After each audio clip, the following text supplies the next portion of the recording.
YouTube. So we are in the process of putting up our Charlie Brown Christmas tree. Charlie Brown Christmas tree, and I'm the one that started calling it that.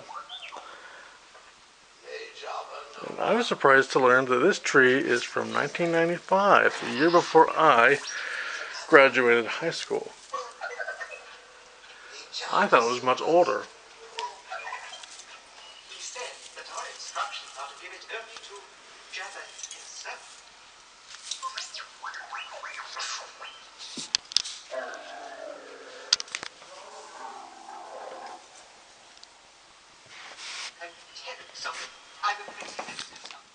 Hey guys, so it is the next day and our Charlie Brown Christmas tree is up.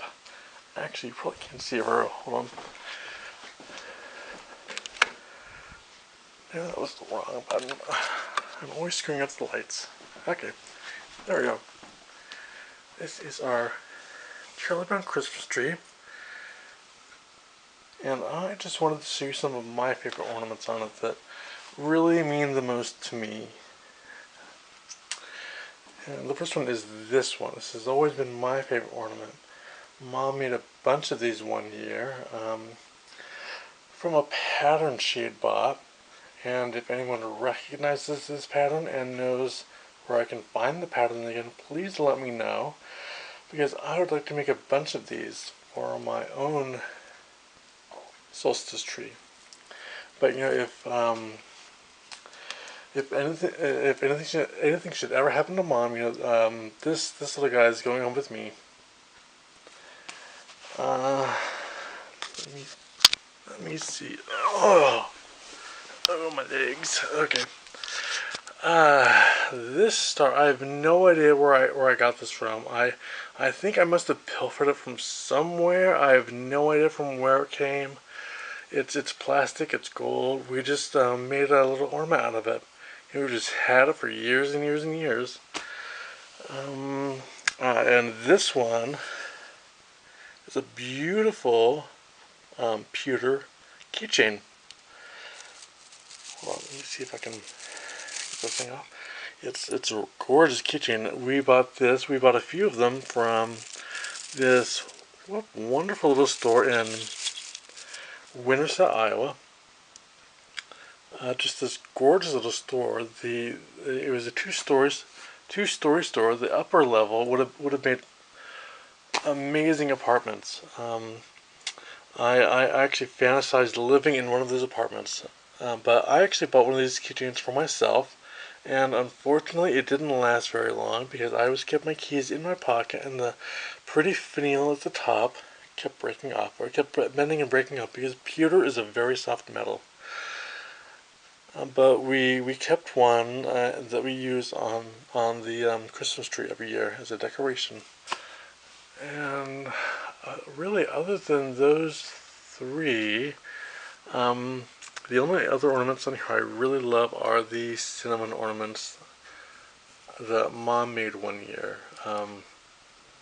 Because when we first made cinnamon ornaments, it was back in the early 90s when we lived out of the farm along the highway. And I will actually tell you some stories about that place at a later time, because the weirdest things happened to us. A lot of paranormal things kept happening to us at that place. But these kept their scent for years and years and years until finally they just weren't very fragrant anymore. So Mom decided to make her own one year, and these are they. But I would like to make some again one of these days, because I have the cutest little gingerbread boy cookie cutter that I bought from Williams-Sonoma a few years ago, and I've been dying to break it out. Actually, I'm going to be breaking it out this year when I make some traditional gingerbread cookies. And in fact, that is what I wanted to show you today. So come with me to my kitchen.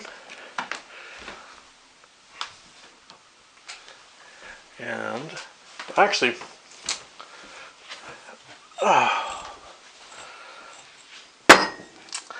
I just got done grinding up a whole nutmeg. I'm not using a whole nutmeg in this because that would be way too overpowering.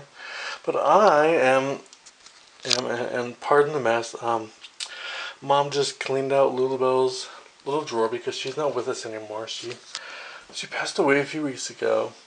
It's all,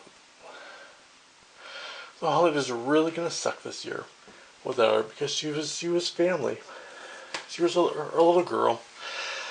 But this year for Yule, I decided to do something a little different, and I am going to be making some gingerbread spice mix that I'm going to be using in my gingerbread cookies for this year. Usually, around the holidays, I make my great aunt Liz's molasses crinkle cookies. And I'll probably be doing that also, but I wanted to try something different this year. Besides, I really have a hankering to actually use that copper cookie cutter that I bought from Williams-Sonoma. Otherwise, it's just going to waste. So, the ingredients are, actually this is I have the recipe because the jar I'm going to be putting the mix in won't hold a whole half cup of spice mix. So I am just making a quarter of a cup. And I am just going to be mixing it in this pretty little glass that I got from my dad's girlfriend. She was just throwing out a bunch of stuff, and this was in the box, and I just kept it. So the things you will need are, hold on, I'm just switching hands. You will need 2 tablespoons of Chinese cinnamon. I actually use Chinese cinnamon because it's very similar in flavor to Vietnamese cinnamon, which is what we Americans use and what we think of as cinnamon.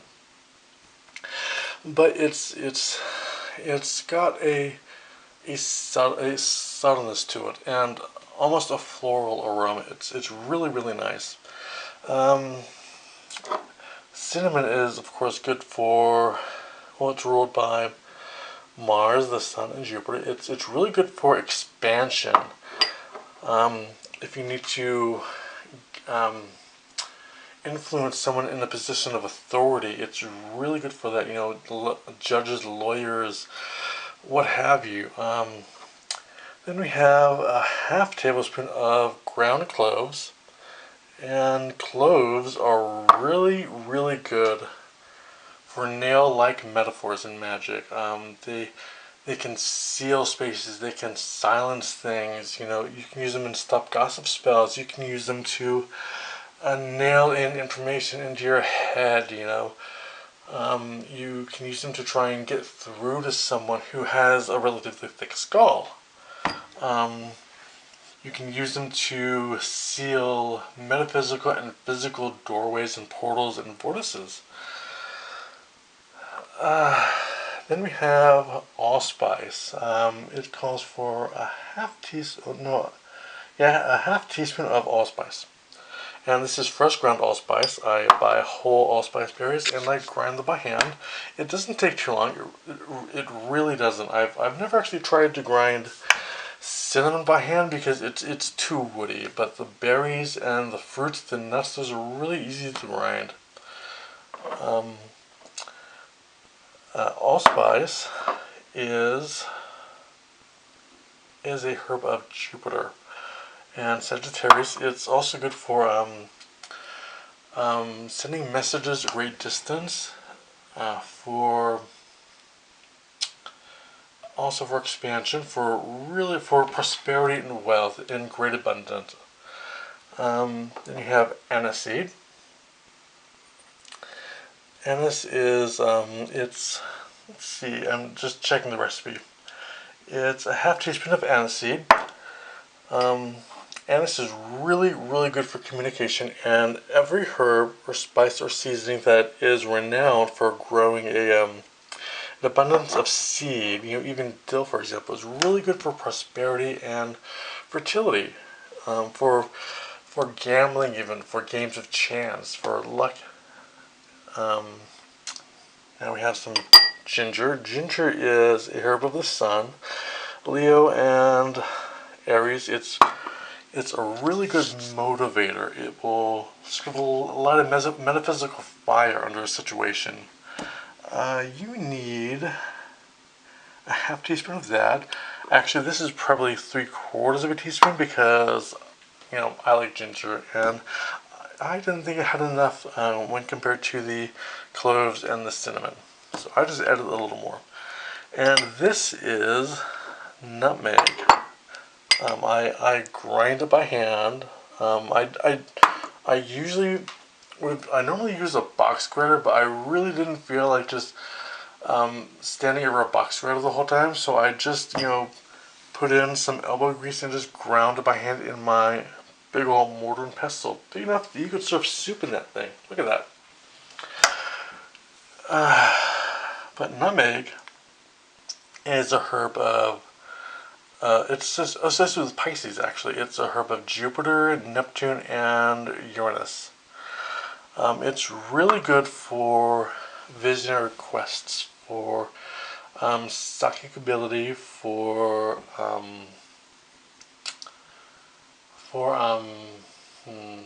let me think.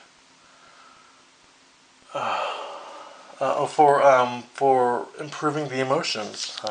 A famous nun actually made nutmeg cookies that she said uplifted the spirits. In fact, there are certain phytochemicals in nutmeg that does just that. It improves or augments your mood. A little bit like St. John's wort. And I also added just a dash of mace to it, which is a very similar flavor to nutmeg, but it's considered more refined. Mace is actually the areolodes that cover and surround the nutmeg nut meat. It's usually sort of a scarlet color. You can see it's sort of a bright orange color. And mace is actually really, really good for protection. It's not the sort of mace you find used in self-defense, but in magic it is actually used in some medieval grimoires. It's mixed with frankincense and used to consecrate the ritual circle to create a magical barrier. So it's really good for that. I mean, if you've looked at mace growing on nutmeg, it looks like a lacy cage surrounding the fruit of the nutmeg tree. And next we have, oh, that was 1/4 of a teaspoon of nutmeg. And again, this is 1/4 of a teaspoon of coriander. Coriander is really good in love spells and fertility spells and enchantments. It's a herb of Venus and Mercury, as well as the sign of Virgo and Libra. And finally, we have some cardamom. Cardamom is a fabulous luck bringer. It is associated with, it will bring you luck and cash and money and prosperity. It is a herb of Venus, Jupiter, and Mercury. It is renowned for its seed. It has a lemony fragrance, a citrusy lemony fragrance, and any lemony scented herb will really draw to you a lot of good luck in a situation. You know, just luck by the fistful. But it is a herb of Jupiter, and Jupiter expands things, but it's got to have something to expand upon. It will bring you, you know, prosperity and wealth and abundance and good fortune. It's a wonderful herb of good fortune. You need 1/4 of a teaspoon of that, and actually, what you notice when you study herbal magic is that herbs associated with Jupiter are often fiery, they're often spices, but they're also herbs renowned for a very large stature. For example, clary sage leaves are associated with Jupiter, as well as the sign of Pisces and the moon. It's a herb of visionary expansion, psychic ability. And if you've ever grown sage leaves, you know that the leaves get extremely large. The essential oil actually smells nothing like the leaves. It actually smells beautiful and wonderful when compared to the very musky scent of the leaves. And cardamom actually grows in seed pods that are a few inches long, but the leaves on this plant are just tall, about 6 feet tall, and they are just large and huge and gigantic. So after you measure out the ingredients, all you really do is you just combine them together, you mix them up, and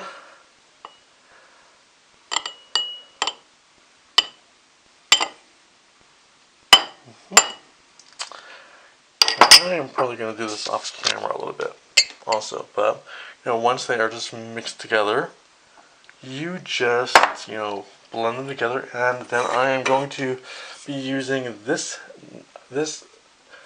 wonderful device. It's absolutely necessary, so don't make a horrible mess. To just funnel the spice mix into the gingerbread spice jar. And really, when making a spice, it's probably best to let it sit for at least a week before you actually use it, to allow the spices to really emulsify, in a sense, to sort of gel, so that they really infuse their flavors together. And when I make spice mixes, when I cook with herbs and spices, I always charge the ingredients, and after I blend them together, I really catalyze their intention and focus it by agreeing upon a specific intent that I then charge the finished product with. And then you use its magic when you use the product itself. And I really hope you have a wonderful holiday season. And I will be speaking with you again sometime. I'm not sure when, because I'm really still grieving and mourning after the loss of my little girl. It was just such a shock, and she declined so quickly, and we just miss her to bits. It's just not right. And the fact that she died almost a week after the date that our other dog died it's like this sick cosmic coincidence. So I will be seeing you sometime. I'm not entirely sure when, but I will, and I will keep in touch. So I realized that after I'd mixed it all together and put it in the spice jar, that I completely omitted the coriander when I first blended it. So silly me, I had to dump it back into a bowl and mix it up with the coriander spice. So while I've done that, I decided that I would just just finish off the little tutorial and just show you how it just gets in the bottle. And that is really all there is to it. It's really simple, and I cannot wait to try it in a new gingerbread recipe that I want to experiment with. And when I make those, I will probably do a tutorial as well. I plan on doing them like tomorrow or maybe the day after. So until then, I wish you a wonderful holiday season and a joyous new year. Hopefully better than our year has been for us. Hey guys, so I am going to be showing you how I make my traditional Sabbath cakes for Yule. This is actually the only recipe for a cake or a cookie I've ever made that actually doesn't call for eggs, and I looked that up, and I found that it's the egg white in an egg that causes a cookie to be more crisp on the outside, and it's the egg yolk that causes a cookie to have a more cake-like texture on the inside. So if that's what you're after, just add an egg to the recipe and it will change the consistency. But right now I have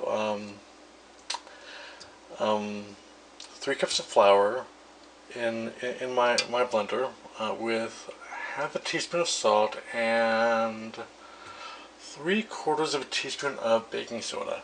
And I just used my mixer to stir that together. Originally this recipe was to be made completely in a Cuisinart or a food processor, but I don't have one of those. So I asked the chefs at King Arthur Flour, who are really really super helpful how I could modify this recipe, and they provided me a link to their website showing me that I could totally do it in my KitchenAid mixer. Just the same way. Just look for the same texture is all. I have over here 3/4 of a cup of molasses. I use light molasses for this recipe because it has a slightly sweeter flavor. It's not quite as bitter or bold. So when you're looking for molasses, look for light molasses. They do have it. I've just warmed it up here to make it a little easier to pour. And over here I have 3/4 of a cup of brown sugar, dark brown sugar, 2 tablespoons of milk, 1 teaspoon of vanilla extract, which is really my own addition to this recipe. Actually, excuse me. Whenever I make my great Aunt Liz's molasses crinkle cookies, I always add a teaspoon of vanilla. Her recipe doesn't really call for vanilla, but I've always added it anyway. I'm not really sure why. I always remembered her adding a little vanilla to it. And here I have 2 tablespoons plus 1 to 2 teaspoons of my gingerbread spice mix, which is right down here with all my other spices. Because the parental unit hates the sight of my glass spice jars. She thinks they are the ugliest thing on earth and doesn't even want them to be seen anywhere on the counter or in the cupboards at all. And here I have 13 tablespoons of butter. The original recipe called for 12 tablespoons, but I just added an extra tablespoon. It won't hurt anything. Excuse me while I shift hands. But what you do is you're basically sort of making a pastry crust using the flour and by working the butter into the flour. You just, add the butter and stir it in on low until it comes to a very sandy texture. And I will get back to you when it is, well actually, I am spacing a bit. You actually add the sugar also, and spice mixes and you whip it up and with the butter gradually until it reaches the desired consistency. And okay, the mixture is working away, and I just wanted to let you know that if you're using a KitchenAid, you should really have your flour guard on while it is processing the butter, or actually while you're adding the butter, because flour will fly you a little bit as it starts to beat in that butter. But it is still working away. It's going to come to a really sandy consistency, and it's not quite there yet.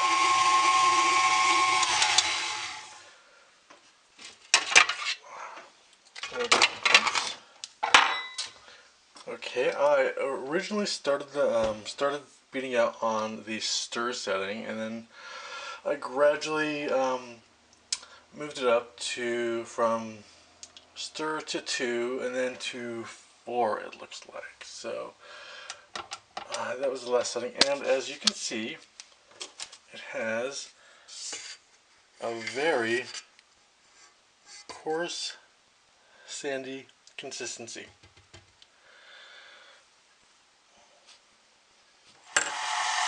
Okay, now while the machine is running, you just want to add the wet ingredients. I've already added the vanilla, and I'm going to add the.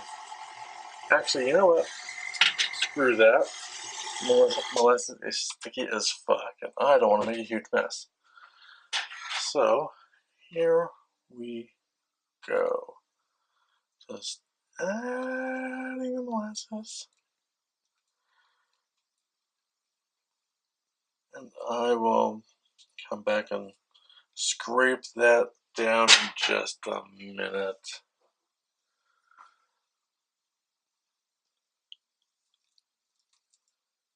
and some milk, and alright, we'll come back when it's all... Hey guys, so here is the finished gingerbread dough, and I also wanted to mention that earlier today I took an omelet pan and I poured in the ground spices, the gingerbread spice mixture, and I simply warmed it over a very low flame. I kept sort of moving it around in the pan and stirring it with a spatula just until the spices got very aromatic because the heat helps to release their oils, and just until it just barely started to smoke. I mean, just barely, because you don't want to toast the spices. You just want to warm them through. And I will proceed on to the next part of... Okay, now the tricky part is done. What you do is you divide the dough in half onto pieces of parchment paper. You cover it with another piece of parchment paper, and you roll it out until it is 1/4 of an inch thick. Then you just stack them onto a cookie sheet, and you pop them into the freezer for 15 to 20 minutes until they are firm. So I will see you then when we get to the fun part of actually making... Okay guys, so the dough has been chilled for like 20 minutes in the freezer. And yeah, this is the most unusual recipe I have ever made. You just roll it out between two pieces of parchment. And this is my adorable little gingerbread boy cookie cutter that I got from Williams-Sonoma a few years ago. I've been dying to use him ever since. They wanted a buttload of money for it, but you know, I just felt like splurging on myself. So you just I always like to dip my cutters in a little flour first, and you just, you know, cut out your cookies, put them on a parchment lined baking sheet, and you bake them for 8 to 12 minutes in an oven that is preset to 350 degrees. And when they come out of the oven, I will show you what they look like. Okay peeps, so this is a really dense dough. So my tip is to make sure you put your hand behind it when you when you cut out each cookie, just to make sure that the cutter has actually gone all the way through to the other side. Otherwise, you just won't get a good cutout. And if you have really delicate small areas, try wedging them out gently with just a little dowel. I am just using a little cotton swab applicator. Okay YouTube, they are out of the oven. They smell great. They're too hot to touch, but I just wanted to show you what they look like afterwards. They did puff up a little bit. They stretched out a little bit. They got a little fat, a little chunky, and a little husky, but they look really good. They smell really good, and I can't wait to try them. I made 4 little gingerbread guys. I made a little bone because Lulu Belle passed away this year, and I made a little lunar crescent as an offering to the gods that I will be putting in my temple. So until next time, hey, so it's the middle of January now. It is, oh god, I don't know if you can see that, but it is actually, here, let's just show you outside. It is an ice storm that all meteorologists told us was going to be the storm of the century, and it's gotten a lot more icy now. It is cold as hell, and the roads are slippery as fuck, so I hope everyone's being careful. But yeah, they told us that, you know, the weather was going to be much more nasty than what it turned out to be. They thought that, you know, there would be down power lines all over the state, but it mostly seems to have gone south, and it's getting here a lot more slowly than they had originally anticipated. But I wanted to film a bit of an update, and I'm really slow on getting that baking video up, but I just wanted to show you some progress. I wanted to mention that this dough actually freezes really, really well. It feels amazing. But of course, the proof is in the pudding. I'll let you know how the cookies taste after the dough has been frozen for about a month. But I am getting ready to bake these little guys. I had some some dark chocolate M&Ms on hand, so I decided to give them some gumdrop buttons. And while I am waiting for the oven to preheat, which I completely forgot about. Honestly, it was weird. I could have sworn I heard the oven preheating as I was rolling out dough and cutting cookies, but apparently I was just hearing things. However, while I wait, I'm actually watching this amazing not live, but the streaming TV channel online. It's called Twitch.tv, and they are showing lots of old cooking shows. You know, I think it's like twitch.tv/food. So I really recommend that if you like watching old cooking shows that aren't on TV anymore. So until, well, I guess I'll just show you what the cookies look like when they're done again. Hey guys, so as you can see, my cookies are baked, and this recipe will actually yield about 16 to 18 cookies, give or take, depending on how thinly you roll them. I actually like to roll them between 1/8 of an inch and a scant 1/4 of an inch thick. They tend to hold their shape a little bit better than when you roll them a full 1/4 of an inch thick. But if you do that, you might want to reduce the baking time a little bit. These baked for roughly 9 or 10 minutes. And later on tonight, I will make up some frosting, and I will put some bases on these guys and show you what they look like afterwards. So, thank you.